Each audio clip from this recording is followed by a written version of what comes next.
Gentlemen, welcome to our first post-game edition of the Bird Calls for the season. He is Oleh Kosel. I'm David Grubb, and your New Orleans Pelicans won their season opener on the road against the Memphis Grizzlies, 111 to 104, snapping a 5-game road losing streak at Memphis and winning their season opener on the road for the second consecutive season. So a lot of good things to start the year with, Oleh. First, before we get into the details, your general impressions about tonight. I feel like I saw almost everything that was kind of promised and talked about during the preseason, right? In terms of the player movement, looking for the open threes, the catch and shoots, offensive rebounding, even pushing with pace. But it took us a quarter to get there, right? The Pelicans only shot 4 threes in that first quarter, 0 offensive rebounds, and I believe they had just 1 transition bucket. And they just weren't pushing it up with any kind of pace, right? So, yeah, that second quarter was the massive turnaround. That's what won them the game. I think the things that, Oleh, like the things we talked about yesterday with Antonio Daniels, the things that we were concerned about, the things that we were optimistic about, all those things pretty much played out tonight. The biggest thing I think we talked about that could have been a problem, defensive rebounding and turnovers. The starters tonight, the turnovers were a problem, but the Pelicans overcame them. And that's going to be part of the learning process with this offense. Rebounding at times was a little bit of an issue, even against a smaller Grizzlies team, just securing those rebounds for the Pelicans. But by and large, the thing that we talked about while they were shorthanded was that they had to show effort. And tonight, they came out of the gate. They didn't, I mean, it wasn't great, but they matched the Grizzlies' energy out of the gate. They stayed within striking distance after the first quarter, made their surge in the second and third, and that's really where the game went their way. Yeah, absolutely. When you play Memphis, you've got to be competitive, right? You have to stoke that fire within you. And so I thought the Pelicans did a reasonably good job in that first quarter. It felt like, honestly, 2 heavyweights at the start of a bout, right? That you think are going to probably last 10 rounds. So each team was throwing, kind of body blows, haymakers, but there wasn't much to show for it, right? The point total was low. I think it was like 14-15, 6 minutes in. And everything just seemed like a chore, right? Zion driving, but he was always getting met by, usually a couple of Grizzlies near or close to the rim. And he got his shot rejected a few times a day, but he finally did find a seam. And just like the Pelicans offense, really, it just broke through in that second quarter. But yeah, David, it started with not getting, not losing all those categories that we kind of saw go by the wayside during preseason, right? Yeah, the turnovers, that's an issue. But again, I think back to 2014-15 when Steve Kerr arrived in Golden State and they were going to play this really up-style tempo brand of basketball, different from Mark Jackson's. And guess what? They began that season, I think, averaging well over 20 turnovers a game for probably the first 2 or 3 weeks. And I think we might have to live with something similar, with the Pelicans, right? Brandon Ingram's really the point guard. And then, of course, with all this movement, you're just not always going to make the right reads because you are playing differently. So if you still bring the energy, though, and you do take care of, right, the other boxes, you mentioned the rebounding. They shot the 3 ball really well, got to the free throw line. I thought that was a big difference for them as well. So if you can check off enough boxes and coincides with that effort, they're going to be fine, Before we get into the team stats, let's go through the individual performances tonight. Start with the big 3, Zion, CJ, and BI. They combined for 66 points tonight. 66 points, 18 boards, 15 assists, and those 10 turnovers.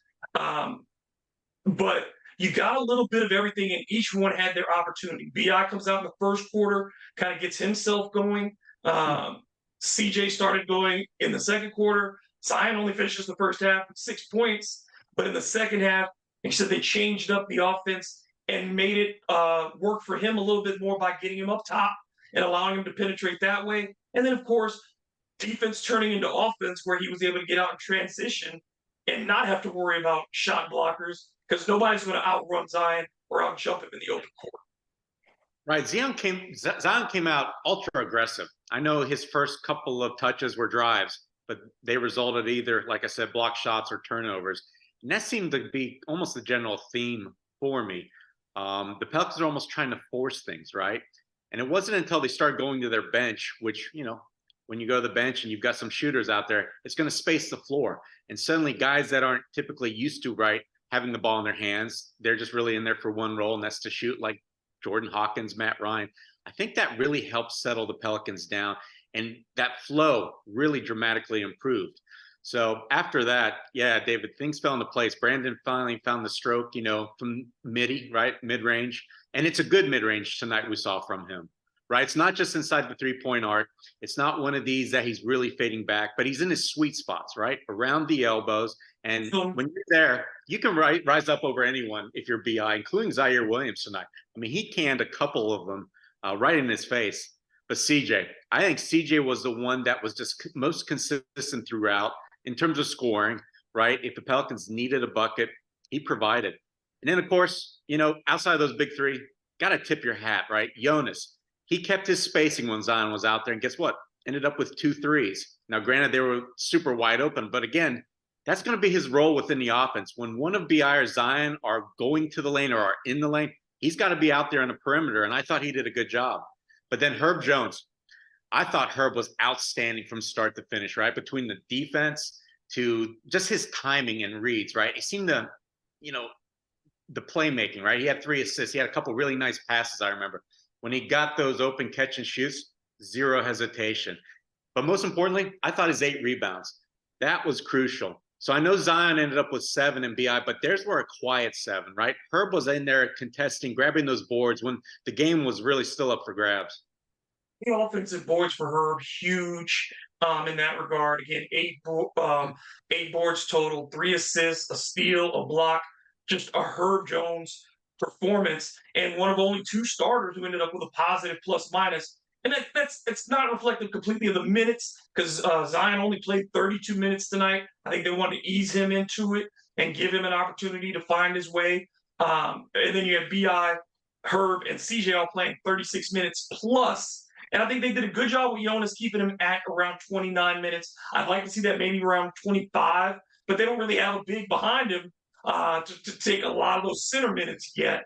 And I think they did. But tonight, the matchup, as we talked about on WBOK earlier on Wednesday, that without the interior presence that Memphis had, the Pelicans had to take advantage inside.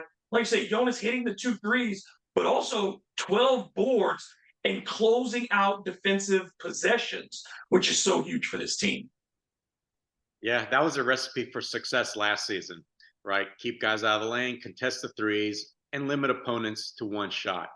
Where they went awry, usually it was on the glass, right, David? Just like in that OKC play-in game where the Thunder had, I don't even remember, but it was close to 30-second chance points because they couldn't, right, limited them to 1 shot per possession. So that's always going to be key for this team. And I thought that, yeah, I'm with you. Jonas played a little bit more than we would expect, but I think a lot of that had to do with Larry, right? He looked like a guy that just got back from injury. I didn't see, like, for instance, his leaping ability was affected so much, but it was just his timing, right? His cut. I mean, he threw up, I know there was one wild kind of running layup that he missed badly. And then there was a catch that he should have had that would have been an easy dunk, I believe, but it went right through his hands from BI. So, yeah, like I said, it's just a timing thing for him. But what did surprise me is that all the starters played a really kind of healthy dose, right, outside of Jonas. Yeah.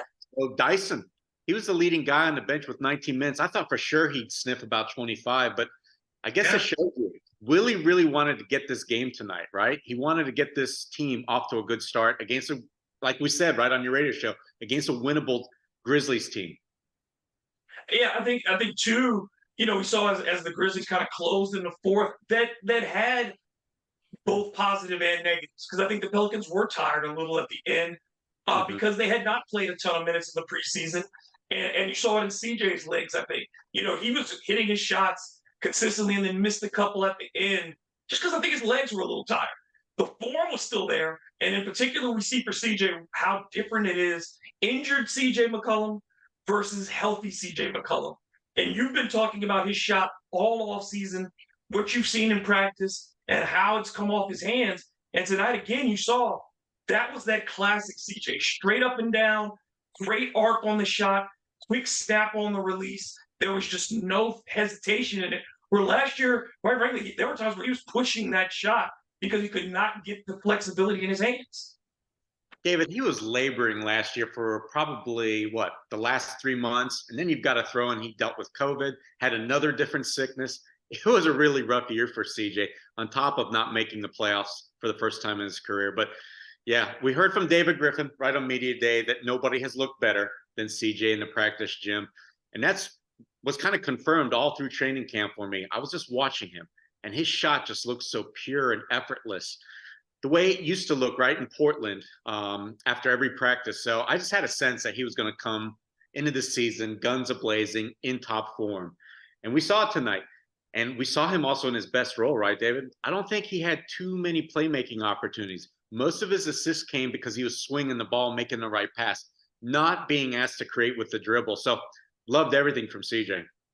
Yeah, and only 2 turnovers, and that's a direct reflection of that. He was not asked to be the primary playmaker, which he had to do so much last season.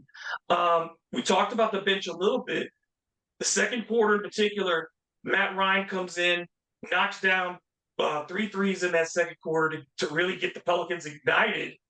And look, quite frankly, you take a guy in, he's brought in essentially for one skill. That's why the Pelicans brought him to this team, claimed him off of waivers, brought him to New Orleans. And when you do that, when you put that guy in the game, you're asking him, do that thing. And a lot of times we've seen guys, and the Pelicans have tried this over the last few years, bringing guys who they thought were specialists from outside or whatever, who are hesitant to shoot. Right. Matt Ryan, it wasn't about introducing himself. It wasn't about getting familiar. He understood his role. Catch it, let it go. David, that's why I was, first of all, shocked the Timberwolves just let him go. And second, I was so excited that the Pelicans, right, put in the waiver claim and got him. That's why, when I saw the news, I got home late that night. I'm like, I got to write something up on this, because I thought this was maybe going to turn into something for several reasons. One, I think Matt Ryan isn't your prototypical right journeyman. He's better than, like, say, your 3-point shooter that you may have had, an opinion of in the past as a Pels fan, like a Luke Babbitt, for instance. No, Matt Ryan, he moves, right? His ball movement, his man movement is excellent. Guy's always on the move. He's in great shape. He's even talked about it. I read in the past an article when I was doing my research, how he really trained hard to make sure that he's going to have his legs to play about 25 minutes a game, to be able to shoot any three at any time. We saw that last year. He caught that tough, difficult out of bounds pass, or from out of bounds cross court from Austin Reeves, and took a heck of a tough jumper. But his form was fantastic. And I remember watching a video of Ray Allen even commenting, this guy, he was not surprised that Matt Ryan made that shot, because he talked about his form and all that preparation and all that went into that shot. So you knew, that Pelicans were going to get a guy that could probably help. When you saw, of course, Trey Murphy's injured, a lot of other guys cannot be relied upon for the 3-point shot outside of CJ. So I don't know. I just had a feeling. Then when I saw him work out, when he finally did get here that one day, David, when I say he was going full bore through the shooting workout, he was going full bore, running from station to station, almost at top speed for about 20 minutes. And when I filmed him, he was towards the end of that 20 minutes, didn't miss a shot. So I'm honestly not too surprised by what he did tonight. Like I said, the thing I respect the most, though, was the mindset. We have these guys who come into New Orleans and they've been asked to do the same thing, just let it go, and they refuse to do it. And tonight, in a game that Pelicans were needing a spark, they really did in that second quarter. Their best quarter came with him on the floor. He was a plus 20 tonight in 14 minutes. And just it's more than just the shooting, like you said, because once he started, the Grizzlies had to adjust, and that allowed the Pelicans to do other things as well. Yeah, let me add this too. That's also impressive about Matt Ryan. Yes, shooting stroke, it's there. He's proven it at every level. He's got a touch to make threes. But you know what I really like about him is that you can see the preparation. It's evident, right? In just how he's running around the court and how quickly he assimilated himself to this new Pelicans, team, teammates, etc. He honestly looked like a guy that's been with him through at least all of training camp. So yeah, hats off to this guy. And I think hats off to the Pelicans front office. They didn't nab a guy like, say, a Kaiser Gates who's coming fresh out of either G League or college. They grabbed a guy who's honestly a legitimate vet, right? Spent time with the Boston Celtics, Lakers, Timberwolves, got some run with each team, and also picked up, I think, a lot of things on how the NBA functions. And I think we really just saw it tonight because, as you alluded to, that mentality, that aggressiveness, that fire, I saw him boxing out. I saw him making the right play. Like David, I think the last play he had, catches at the top of the key, that's covered. He couldn't believe how open the lane was, so he drove. Then he dished it to Valanciunas, who ended up getting fouled, getting to the free throw line. So that's what you expect veterans that know their role to do, right? Just making the right play. And I think we fully saw evidence of that. And I think he's going to stick in this rotation for a bit. That we were looking forward to see off the bench. Dyson Daniels played about 19 minutes tonight, and Dyson did Dyson things, a little bit of everything. And I thought again, he missed a couple of easy shots, but still finished 50% from the floor overall. Rebounded it well, 2 offensive boards, 3 defensive boards, and then 2 steals and a block. So he gives you everything the stuff that you're looking for out of him, and he looked more at home on the court. You saw the way he moved, even though there was those misses. I think it's again that getting used to it, that first game night, but his movements and his attention, we thought he played above his years last year. You could see that continuing into this season. Yeah, I thought Dyson, as soon as he stepped on the court, was fantastic. His first offensive touch, caught it right wing, drove, spun right, and had a layup. Then, yeah, his work on the boards, that was fantastic too. And those 2 offensive rebounds came off of his 2 misses, as Fish alluded to, right? The Moses Malone can't get at it. That's stat padding. But no, I like the aggressiveness. And I thought defensively, he played with a little more edge, I felt like, to the point where I thought it rivaled Herb's. Usually Dyson last year, he bodied you up.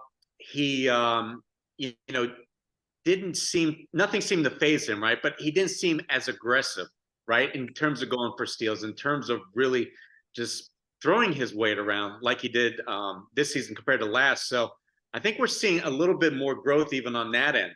So I think, I'm excited because at one point tonight, I think it was in that decisive second quarter, I'm pretty sure Willie had both Herb and Dyson out there, right, to close the fourth and start the second. So we saw what happened in that second quarter. Grizzlies couldn't get barely any good shots. They scored only 19 points. Pels kept them off the offensive glass. And I think a big reason why was due to Herb and Dyson. Their activity was just evident all over the court. Defense for the Pelicans, I thought, was exactly the approach that they should have taken against this team. We both really questioned whether or not the Grizzlies wanted to make threes. They were not a great 3-point shooting team last year. And the Pelicans did a good job of forcing guys like Jaren Jackson Jr. is a 30% 3-point shooter. He's not a great 3-point shooter.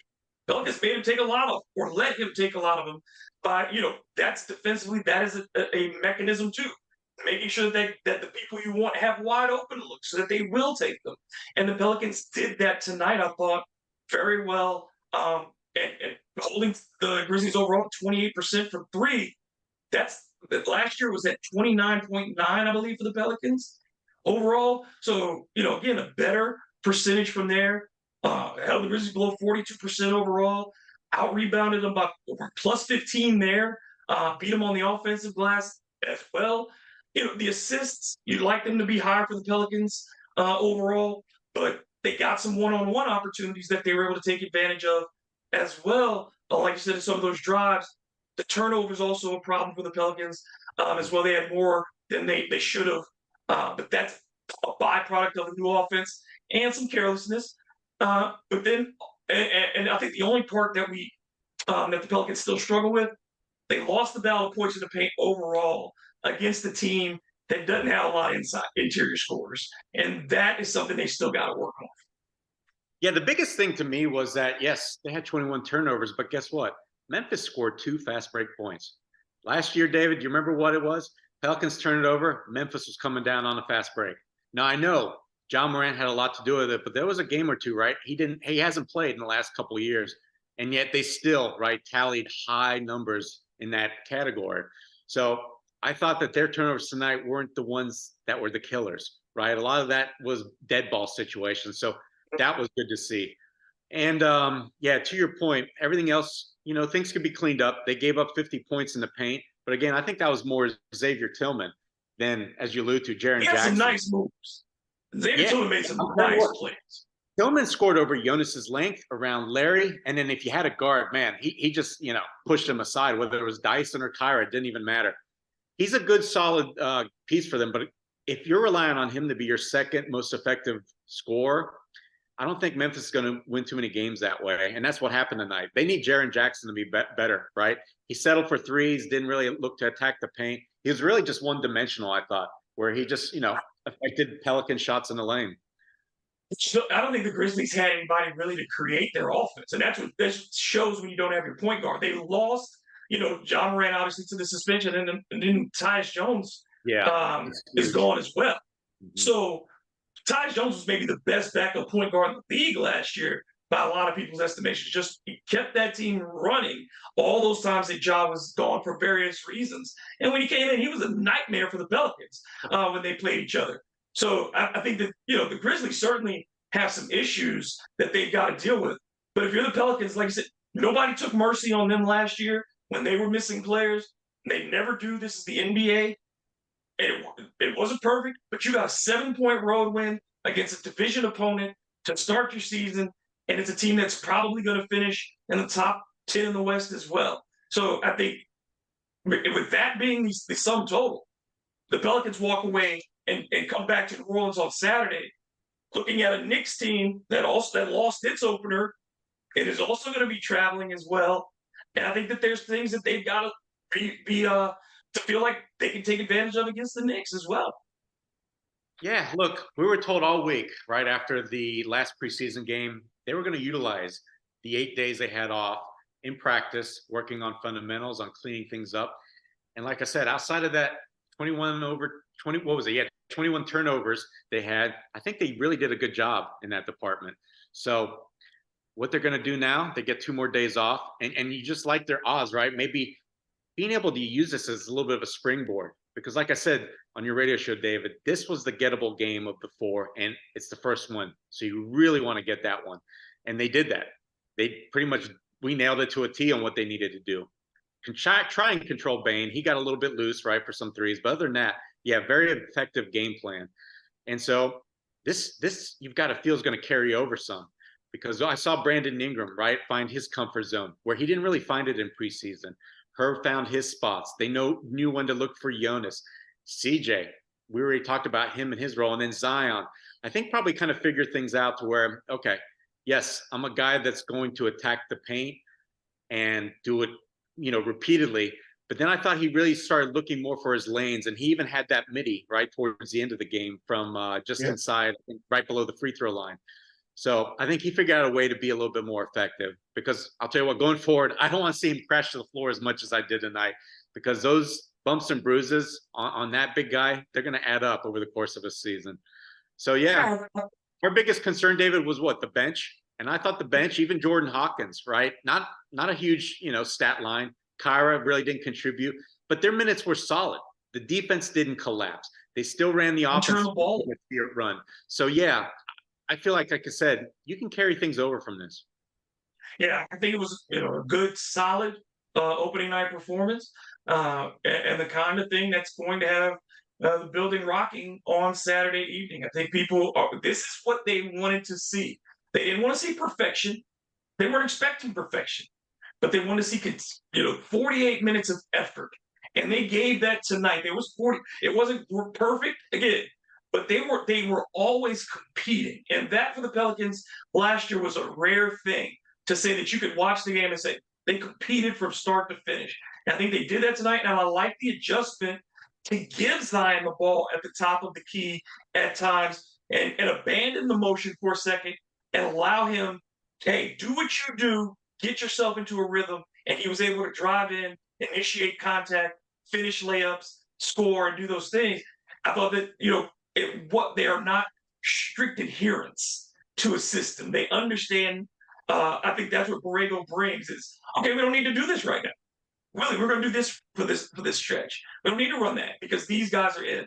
And I think that having that second set of eyes, a real offensive mind that can tap Willie on the shoulder and say, good, Mhm. or we need to make a change. I think that is a major improvement for the Pelicans, and quite ironically, um, in stark contrast to what's happening across the hall with the Saints. Yeah, look, I mean, I thought as soon as I heard James Borrego got hired, I think all of us knew instantly that follow basketball closely, knew who he is, that this was going to help. Because we saw last year, right? Willie was missing an offensive coordinator, and I think he even knows it himself, right? And that's not. There's nothing wrong with that. A lot of head coaches are usually just, specifically good on one side of the court, not both. And so you rely on your bench, right? Your other guys around you, and I thought that that was missing last season, that ingredient. So yeah, hats off to Borrego. And here's one other thing I want to mention. Here's another reason why I think it's kind of impressive the Pelicans showed so much energy. Because remember, when we had AD on the podcast last night, and I think I caught him saying it on the broadcast today, your energy guys, right? Your Jose, Najee, and Trey, your loud guys, none of them were available. So you sometimes worry when that happens, AD was saying, is for the team to get up, right? But they had no such issues, I thought, right? So from start to finish, they had that kind of effort, that competitive spirit you want to see. And that's impressive to me, David. If you think about what you just said last year, they went through some of those doldrums. That losing streak, that was a big reason why. Because you can be missing key pieces, but you can still bring the fire, but it wasn't there. Yeah, if they can just do that consistently this year and they stay healthy, I like where this might be Anything's headed. possible. Yeah. Anything's possible. I'll end the last thing.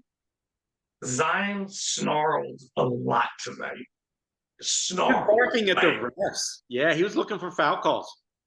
and I mean, when he finished plays, when they like there, I saw it a couple times in the Orlando game. That Mm-hmm. last preseason game where he got a steal and got a dunk, and he started looking back, and there was this lingering like, don't mess with me. Like, I really, y'all slept on this. I've been hurt. We got to see it play out over 82. But Mm-hmm. I like that maybe there is that shift happening for Zion, that if he's realized what he truly is capable of, he will never be the talker. But if he can be that relentless force and you find that balance with the rest of the guys around him, again, who knows? Who knows? Who knows? Yeah, look, I told you as I dropped the article today, and I let our group know that it's a positive one, right? Optimism. But I just felt like everything I see, and again, I just base it off of, what I hope to be an analytical approach, right? I take my biases, or I try to remove them. And so when I saw, for instance, Zion own up to us in media without being pressed about, okay, the guys told me I wasn't basically bringing it, so I needed to bring it in the next game. And we saw what happened in Orlando. I never recall him doing that in the past, right? And we saw, right, lackadaisical efforts from him, BI, and I'm sure somebody, whether it was a coach, another player, probably says something to him, but it didn't translate. Well, it translated, at least for the first few games, right? That preseason game and now tonight. So that's my biggest thing. It seems what he said he was going to do early this summer, he's doing it, right? Committed himself to new conditioning program on getting his body right, fixing those wrongs that he said in an interview with Gilbert Arenas. And now he's listening to teammates. Now he's being a team guy. He's a willing, disciple. And I've even heard him mention James Borrego's name a couple of times. So there's a lot to like, right? I feel like the attitude is matching what we're seeing on the court too, and that's big. And our next 14 at home, starting on Saturday against the New York Knicks, 6 p.m. at the Smoothie King Center. And Pelicans back at home on Monday night against the Golden State Warriors. To get all your information about the Pels, stick with us at thebirdwrites.com and the Bird Calls. I'll hear any final words before we head out on this victorious Wednesday night. No, this was a fun day. It was a long day for both you and I, but I'm glad we got rewarded. Yes, you did, and especially for Pelicans fans, we cover the team, but with the passion that the Yeah, but fans we don't want have. to dwell on negatives, right? Not on the opening No, night, stuff like that, right? no, Yeah. no, but just again to watch the watch parties, to see the fans engaged and really wanting some hope. Yeah. That's what opening day, opening night for every sports team It's about establishing a baseline of hope. And tonight, the Pelicans established a solid baseline that their fans can look at, that their team can look at, that the coaching staff, everybody, and say, this is a great point to be at. Now, if we could raise this 2-3 more levels, imagine how good we could be. If they had lost tonight, even with a good effort, I think we all would have felt a little bit differently. But for the things that were instituted in the preseason that people were so concerned about, myself included, you included, for them to hit 14 threes tonight and take 32 attempts, even without a Trey Murphy on the floor, to do the things they did defensively, to do what they did in total, and to see how Willie Green approached it and his team bought into it. Again, I'm not asking for anything else. It's an A for me. I'm not going to give it an A+. I'm not going to give it 100 because there's no such thing as 100, I think, on opening night. But I give him a 95. I give him a 95. How about that? How about that? I'm with you. It's an A. You go up to Memphis, tough place to play. We've already talked about everything else. Yeah, it's an easy answer. Since day one, since media day, what was the message? Just go out there and do it. Well, guess what? They did it. 81 more to go. Yeah. And thank y'all for joining us. Thank you for listening. Thank you for watching. And we'll be back again on Saturday. Until then, let's go Pels.